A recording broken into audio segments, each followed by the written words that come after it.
A lo largo de las últimas 8, 9 sesiones, realmente ya perdí la cuenta, hemos revisado de manera íntegra el contenido del texto sobre la revolución de Hannah Arendt. Es momento de llegar a la parte final del trabajo, la tradición revolucionaria y su tesoro perdido. El texto en sí mismo, más bien dicho el título del capítulo es realmente muy hermoso, pero más allá de la buena pluma, es en sí mismo un indicio. Quizá tendríamos que avanzar un poco, que ir familiarizándonos un poco con el contenido de este último capítulo y tendremos que leer lo que está en la 298. Nos dice, fue una revolución lo que dio nacimiento a Estados Unidos y que la República vino al mundo no en virtud de una necesidad histórica o de un desarrollo orgánico, sino como consecuencia de un acto deliberado, es decir, la fundación de la libertad. Una de las preocupaciones constantes, latentes de Hannah Arendt es, por supuesto, qué significa la libertad política. No solamente es una preocupación que esté en este texto sobre la revolución, es un tema recurrente en muchos de sus ensayos, de sus reflexiones.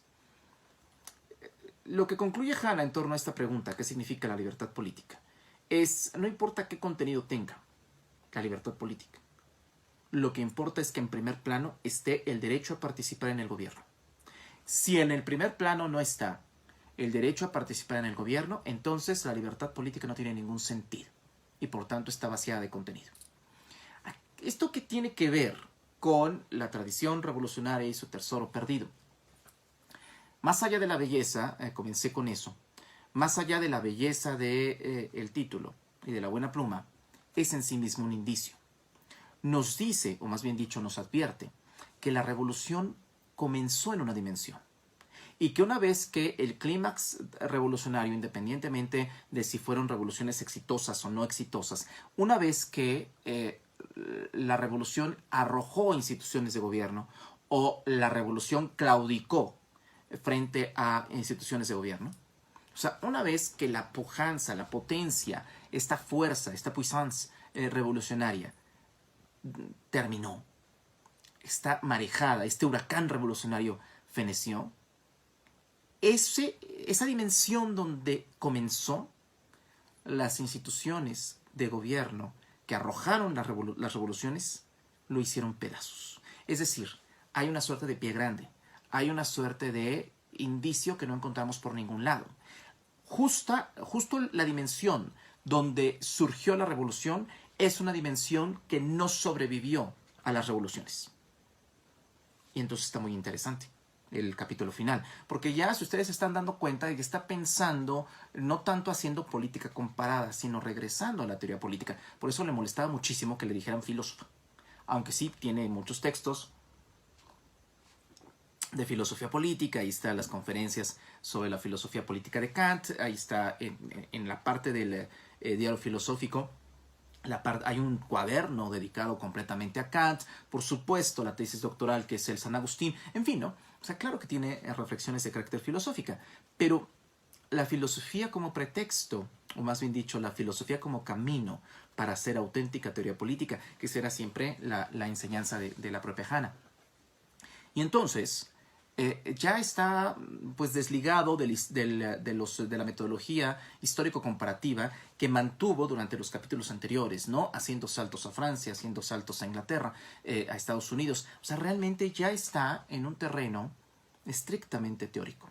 Y entonces, esta idea, esta hipótesis de que el espacio donde surge la revolución fue un espacio que no sobrevivió a las revoluciones, es una hipótesis de Aquilo en la teoría política contemporánea.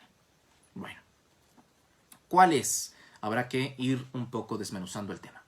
¿Cuál es el tesoro perdido de las revoluciones? El espíritu público. Si los autores, empezando por Alain Touraine, siguiendo por, es decir, la sociología de la acción, incluso la sociología comprensiva, pero de manera mucho menos tímida la sociología de la acción, o sea, pasando incluso por revisionistas como, en fin, ¿no? La modernidad líquida, en fin, ¿no? O sea, si nosotros revisamos la producción sociológica de los últimos 25, 30 años, va a haber casi un concierto en estos sociólogos. Y este concierto, quizá desde Guy Debord, La Sociedad del Espectáculo, plenos años 60, cuando está escribiendo Hannah Arendt este texto, este concierto, este consenso a muchas voces, es que había que declarar el fin de la sociedad, que no era posible restablecer, y esto es un reclamo de los años 60, es un reclamo que siembra la duda la teoría crítica y en fin, ¿no? Ahí hay una serie de revisionistas que han derramado ríos de tinta en la sociología de la acción, incluso en la sociología comprensiva en torno a esto, sobre declarar la muerte de la sociedad. Bueno, si es posible que los sociólogos declaren la muerte de la sociedad, es porque no existe espíritu público. Y esta fue la dimensión en la que surgió la revolución y esta fue la dimensión que no pudo rescatar la revolución. Por eso es la tradición revolucionaria y su tesoro perdido. El espíritu público es justamente un espíritu revolucionario. La revolución emergió de este espíritu público, emergió de esta mutualidad, de estas relaciones de reciprocidad, de la dimensión social y política del prójimo, algo que no existe y algo que las escenas de la pandemia fueron más, digamos que hicieron grotescamente evidentes. Y entonces por eso, hace 30 años y un poquito más, los sociólogos empezaron a decir, habrá que declarar el fin, la muerte de la sociedad. Bueno, entonces, ¿a qué vamos con todo esto? El espíritu público es donde surgen las revoluciones y el espíritu público no sobrevive a las revoluciones. En su lugar lo que tenemos son libertades civiles, pero las libertades civiles son libertades privadas, expresadas de manera pública, pero a final de cuentas privadas. Principios que fueron políticos en su origen y que se tradujeron, y privados, y que se tradujeron a valores sociales. Si nosotros hacemos una pregunta un poco en retrospectiva, ¿por qué tuvo éxito la revolución norteamericana, la revolución en América? La respuesta es interesante. Ninguna revolución, ninguna fundación de un cuerpo político nuevo es posible donde las masas estuviesen agobiadas por la miseria. Si la Revolución Francesa fracasó, fue precisamente porque las masas que promulgaron y fueron instrumentos activos de esta revolución, pues estaban cundidas en la miseria.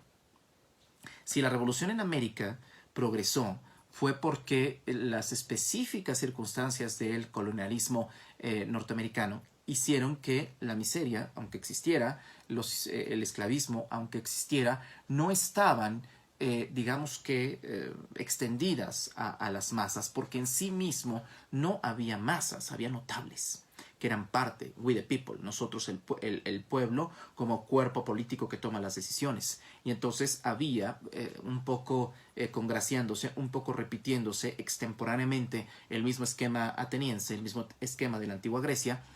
Había esta suerte de simbiosis entre América y Grecia, un puente de milenios, porque en Grecia tenían la salvedad de que el espacio público político estaba limitado a unos pocos. Los esclavos no estaban dentro, los mentecos, los extranjeros tampoco, las mujeres tampoco, ni siquiera los hombres libres. O sea, tenía que ser ciudadano. Y entonces la ciudadanía tenía dos o tres tantos. O sea, la ciudadanía tenía limitaciones concretas. Hijo de padre ciudadano, en algunos casos, hijo de padre y abuelo ciudadano, y madre y abuela libre. En fin, o sea, el espacio público político de la toma de decisiones de aquellos que forman parte del cuerpo político en sí mismo, pues era muy limitado. De manera extemporánea, atravesando los milenios, en América se reprodujo esta circunstancia. Un espacio público limitado a unos pocos notables. Lo mismo ocurrió en Atenas por el tema del tema sanguíneo. Algo que jamás ocurrió en Francia, por supuesto. Si nosotros revisamos la convocatoria al Congreso Constituyente del 89-90, vamos a ver que es muy extensivo, ¿no? Ya después, con la Constitución de la Primera República Francesa, vamos a ver cómo poco a poco se va acortando los mecanismos de la ciudadanía activa y pasiva, pero a final de cuentas muy extensivos. El papel de la masa fue muy importante en Francia, frente al papel de una aristocracia de notables en el caso norteamericano. Bueno, ahora, todo esto tiene que ver porque el espíritu revolucionario contiene dos elementos irreconciliables. Decíamos, ¿dónde surge las revoluciones? En el espíritu público. Y el espíritu público, poco a poco, se fue convirtiendo en espíritu revolucionario. Cuando el espíritu público, la dimensión social del prójimo, la dimensión de la corresponsabilidad, de la mutualidad, los pactos mutuos, etcétera, etcétera, todo lo que hemos revisado en las sesiones anteriores.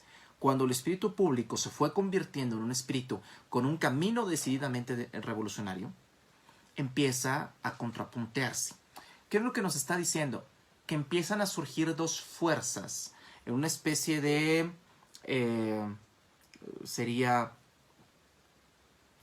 el término físico correcto sería... no es mitosis, eso es la biología. El término físico sería centrífugo. Empiezan a surgir fuerzas centrífugas en el espíritu público, es decir, fuerzas en contrapunto, un contrapunto para acabar pronto. Porque este espíritu público, al volverse revolucionario, surge una sinergia en contradicción, una sinergia en contrapunto. ¿Cuál es esa sinergia? Me parece que lo habíamos ya adelantado en la sesión anterior. Fundar, recuerden que la revolución nos lleva necesariamente al problema de la fundación. Fundar supone anticipar la estabilidad y durabilidad de una nueva estructura. Es decir, vamos a fundar algo que sea perdurable, que sea durable. De lo contrario, ¿qué sentido tendría la fundación si no estuviéramos pensando en temas de perdurabilidad, de sustentabilidad? Y al mismo tiempo, y ahí viene el contrapunto, ahí viene, digamos, que la yuxtaposición, y al mismo tiempo, esta fundación tiene que ser perdurable y al mismo tiempo tiene que ser innovadora. Tiene que estar colmada de novedad. Cuando venimos del antiguo régimen, cuando venimos de las monarquías absolutistas o moderadas, absolutista para el caso francés, moderada para el caso británico, ¿cómo hacer que algo sea perdurable y al mismo tiempo tenga un pathos de la novedad? Otra vez regresamos en una... Es curioso porque el texto está como en la elipsis de la revolución. O sea, el esquema metodológico del texto, la hechura del texto, es como la revolución circular de Platón, ¿no?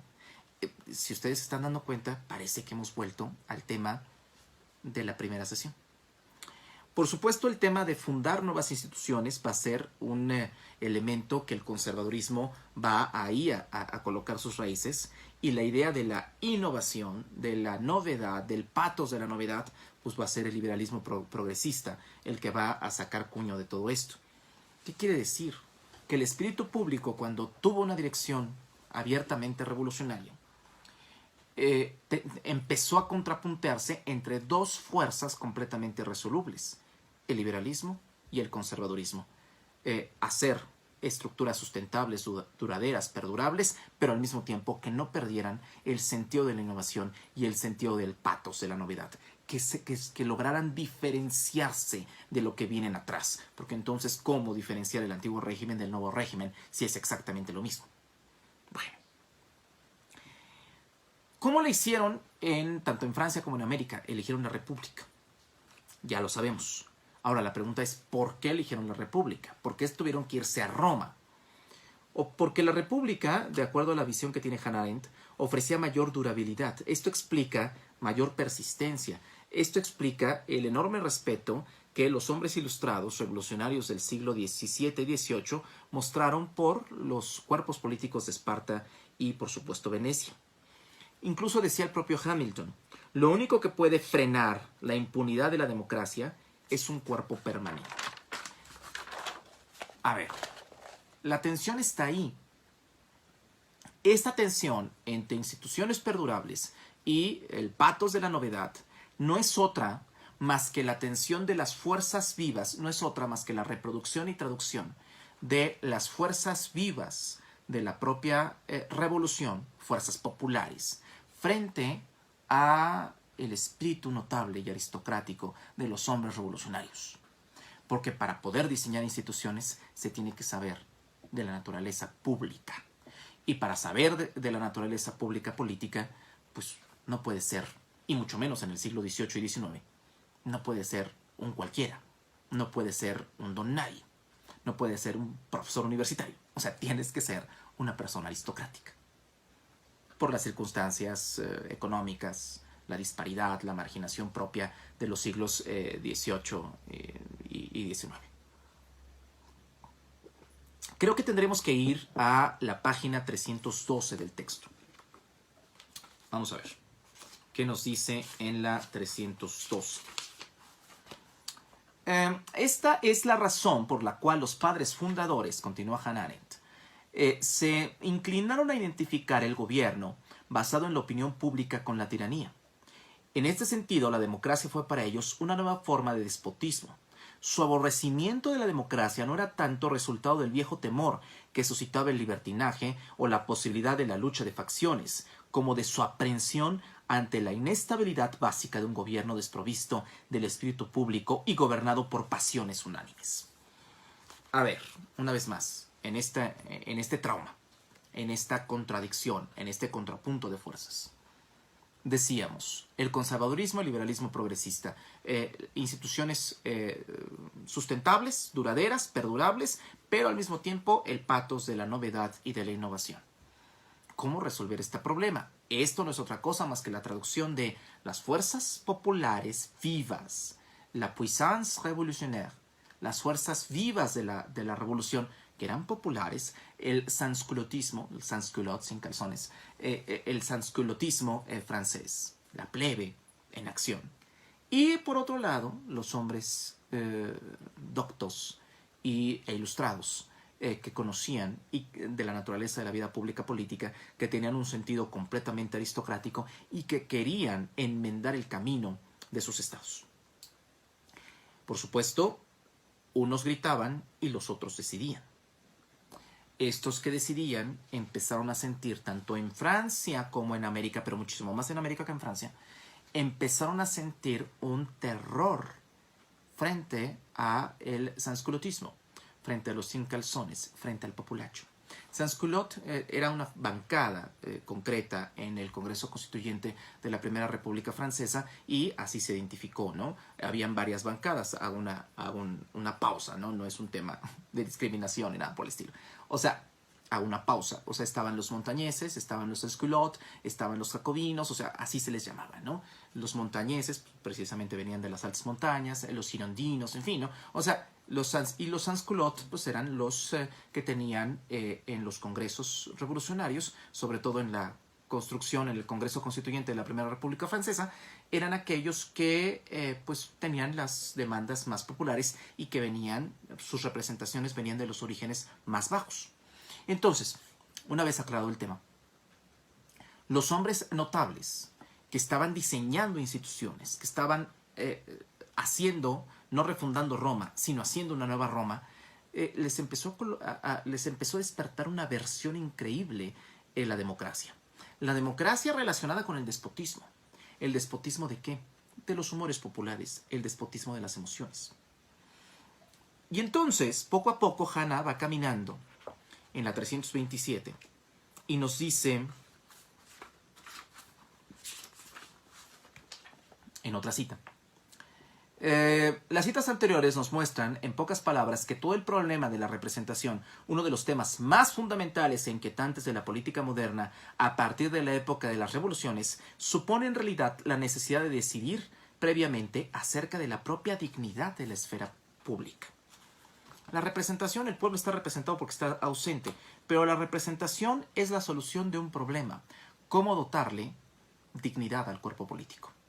Y entonces, en Francia, los jacobinos, que eran los más ilustrados, pues estaban realmente aterrados a que el peso de las decisiones quedara en los ignorantes, quedara en los apetitos y en las pasiones y en la rabia popular, que eran, por supuesto, los montañeses y los sansculots. Y el mismo caso se replica en América. O sea, esta efervescencia, esta puissance revolucionaria, despertó apetitos populares, despertó mucha rabia, despertó muchas pasiones, en menor medida la rabia y las pasiones en América porque había mucho menos pobreza en las masas. Pero al final de cuentas, los padres fundadores estaban viendo que esto es algo central, no lo dice Hannah, pero es evidente.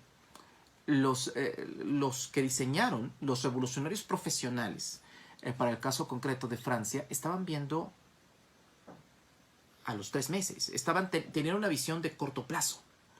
O sea, sus ojos alcanzaban a ver el mañana o el pasado mañana. En cambio, los padres fundadores de las instituciones americanas, producto de esta revolución, estaban viendo realmente a largo plazo, a larguísimo plazo. Y entonces les preocupaba muchísimo que los apetitos, que las pasiones populares, que la ignorancia, que el sentido común terminaran trazando las instituciones de sus nuevas repúblicas.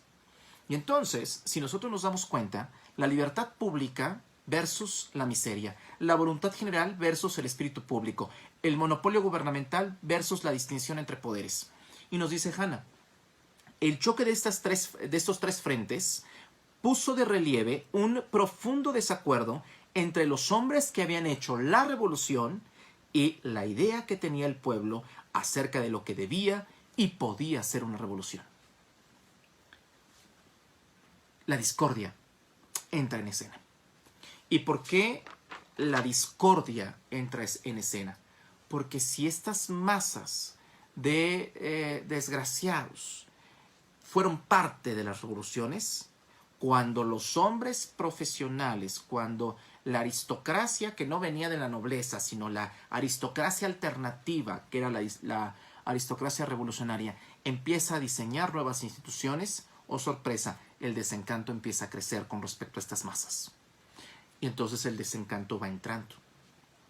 Primer indicio, la entrada del desencanto entre las masas populares que participaron abiertamente en esta revolución, poniendo carne y sangre, frente a las personas que diseñaron las instituciones, que arrojaron los procesos revolucionarios, que por supuesto limitaron el propio acceso de las propias masas.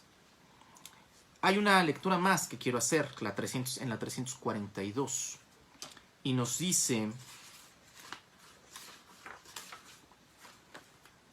por mucho éxito que pudiera tener un partido, una vez que ha decidido apoderarse del poder y establecer una dictadura de partido único, al aliarse con las masas en la calle y volverse contra el sistema parlamentario, nunca podrá negar que su propio origen está en la lucha de facciones del Parlamento y que por consiguiente continúa siendo un cuerpo cuya comunicación con el pueblo se opera desde fuera y desde arriba.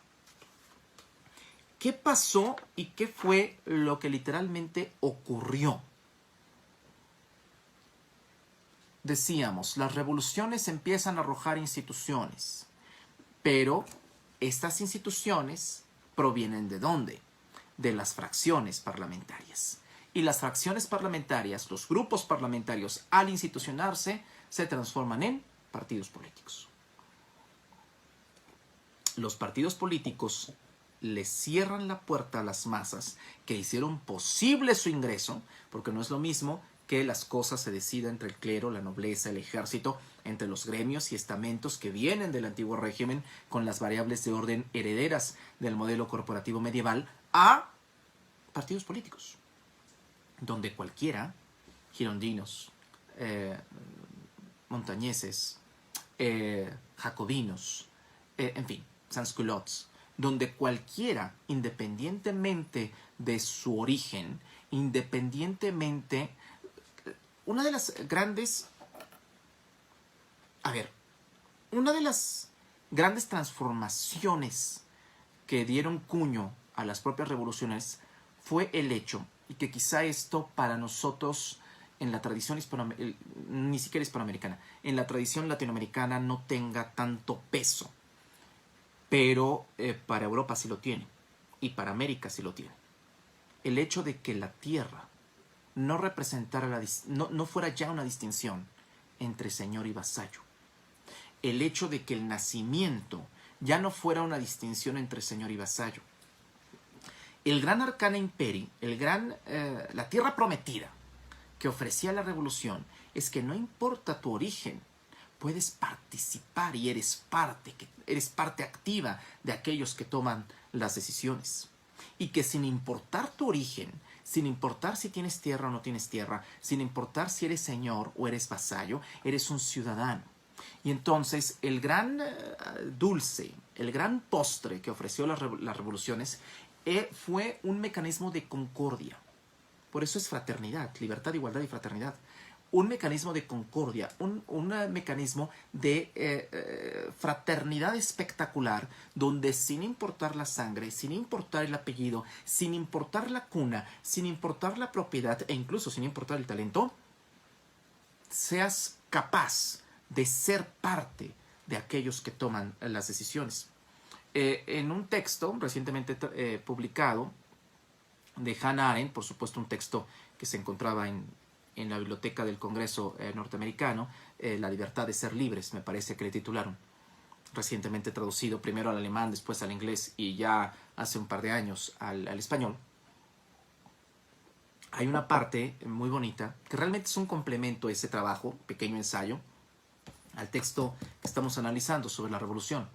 Y recuerdo que Hannah decía en alguna parte, de pronto se le dijo al pueblo, estas plazas, estos edificios, todo esto que ves es tuyo. El gran tránsito, el gran salto de la revolución fue el hecho de que pasemos del animal laborans al citoyen.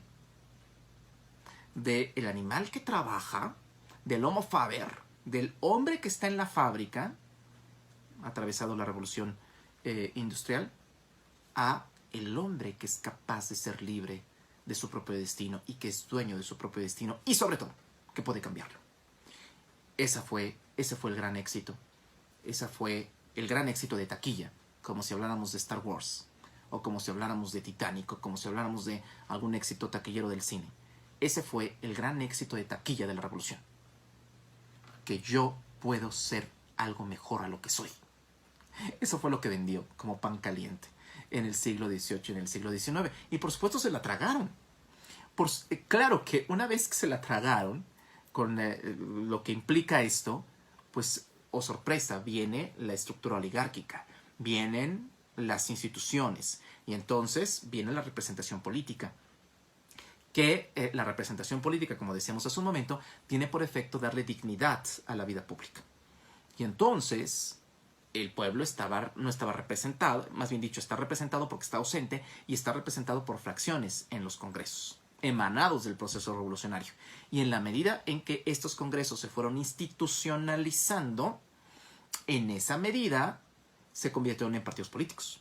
Y los partidos políticos se encargaron de cerrarle para siempre a la masa el acceso a la vida pública política, desapareciendo el espíritu público.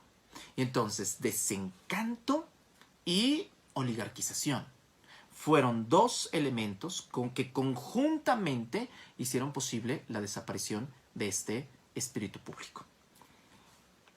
Quiero entrar a la parte siguiente, que es la 349. Y dice, ya para ir cerrando, se dio cuenta, bueno, habla de Jefferson.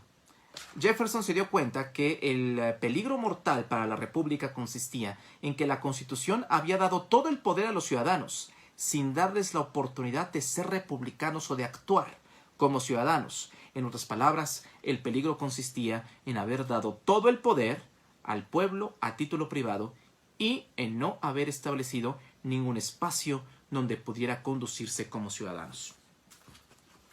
¿Cuál fue la solución que establecieron los norteamericanos?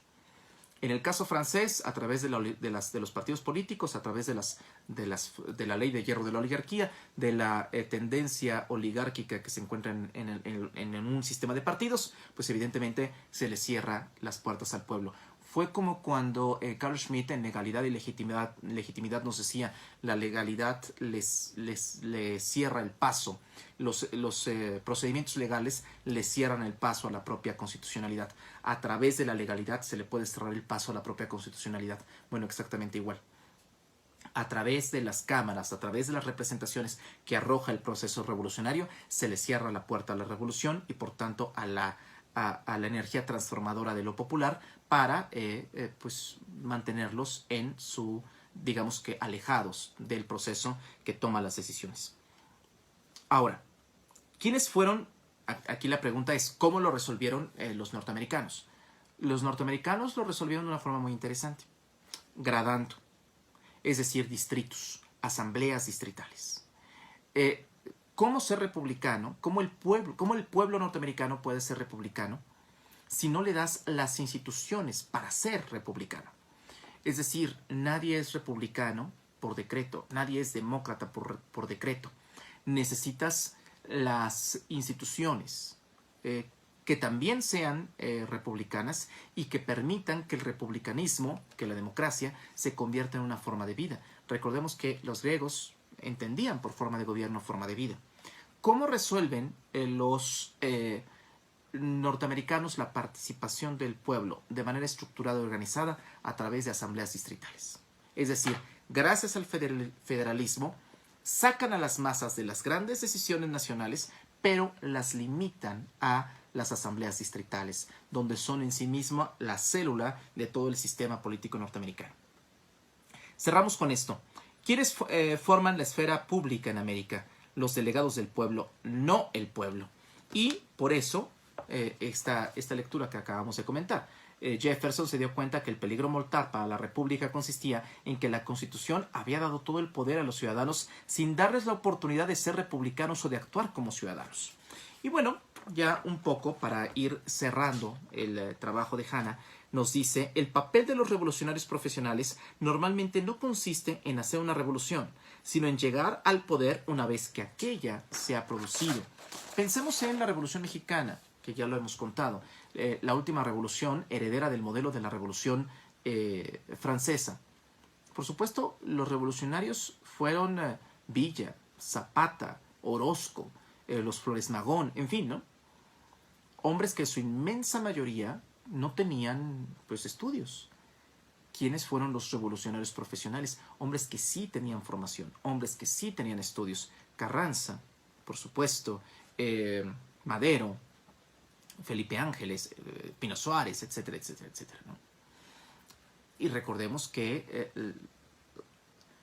una cosa es los revolucionarios, los que ponen la carne, los que ponen la piel, y otra cosa son los revolucionarios profesionales. Una vez más, lo que estábamos comentando hace un momento, una cosa es la masa que participa del pueblo y otra cosa es el espíritu aristocrático, oligárquico, notable que toma las decisiones. Cerramos ya con estas lecturas, ya cerrando ya el texto de Hanna en la 373, que dice concretamente: el gobierno es democrático porque sus objetivos principales son el bienestar popular y la felicidad privada, pero puede llamársele oligárquico en el sentido de que la felicidad pública y la libertad pública se han convertido de nuevo en el privilegio de unos pocos. Decíamos desencanto, discrepancia y por supuesto oligarquización. Tres elementos que hicieron que la revolución no volviese nunca más a cruzar la puerta, porque se extinguió la dimensión donde ocurrió, y esa dimensión donde ocurrió fue el espíritu público. Oligarquización, resultado de la revolución, mata este espíritu público, y no solamente mata este espíritu público, sino que vacuna, por decirlo de algún modo, el sistema para futuros encuentros revolucionarios. Por eso la idea que está aquí en Hanna: el gobierno es democrático porque sus objetivos principales son el bienestar popular y la felicidad privada, pero puede llamársele oligárquico en el sentido de que la felicidad pública y la libertad pública se han convertido de nuevo en el privilegio de unos pocos. Y continúa más adelante en la 376 y 377. Si los partidos se convierten en órganos militantes e intervienen activamente en el dominio de la acción política, violan tanto el principio que los inspira como la función que están llamados a desempeñar en el gobierno parlamentario, es decir, se hacen subversivos, cualquiera que pueda ser su doctrina e ideología. Cuando el gobierno se ha transformado realmente en administración, el sistema de partidos solo puede producir incompetencia y despilfarro. La única función no anticuada que el sistema de partidos puede llevar a cabo en tal régimen sería mantenerlo a salvo de la corrupción de los funcionarios públicos, y para eso dicha función sería realizada mucho mejor y más eficazmente por la policía. Decíamos, las fracciones se institucionalizan y se convierten en partidos políticos. ¿Y qué le pasa a los partidos políticos? Se oligarquizan. Es decir, existen elementos oligárquicos, existen elementos meritocráticos al interior de los mismos. Y entonces, ¿qué le pasa a los partidos? Se convierten en burocracias. Y entonces el espíritu público no está por ningún lado. Y si no está por ningún lado el espíritu público, no puede, no está el espacio, no está la dimensión a partir de la cual emerger la propia revolución. Quizá por eso, precisamente porque la tradición revolucionaria y su tesoro perdido están desaparecidos, extintos, quizá por eso no hemos visto revoluciones. No hemos visto ningún elemento propiamente revolucionario en los últimos, ya no hablemos de décadas, pues prácticamente en el último siglo, si hacemos la cuenta. ¿Cuál es el destino final de una revolución? La élite. El resultado de toda revolución es oligarquía. El resultado de toda revolución es un componente fuertemente elitocrático. Cierra Hanna con la 383. Es consustancial al sistema de partidos sustituir la fórmula gobierno del pueblo y por el pueblo por esta otra, gobierno del pueblo por una élite que procede del pueblo. Y esta es una norma de Aquilo en la teoría política. Así como Maquiavelo nos decía un mutamento siempre deja puesta la base para la construcción de otro, bueno, esa es una regla operativa, ese es un imperativo categórico de la teoría política occidental. Bueno, esta es otra, completamente pues abstracta, universal, fuerte, digamos, y es justamente la que acabo de leer. En consecuencia, el sistema de partidos es consustancial al sistema de partidos sustituir la fórmula gobierno del pueblo y por el pueblo por esta otra, gobierno del pueblo por una élite que procede del pueblo. Bueno, el resultado de la revolución es la élite, es la oligarquía. Bueno, hasta aquí el texto de Sobre la Revolución, un texto hermoso, un texto precioso, un texto importantísimo para nuestros asuntos en teoría del Estado. Y bueno, gracias por habernos acompañado a lo largo de estas sesiones.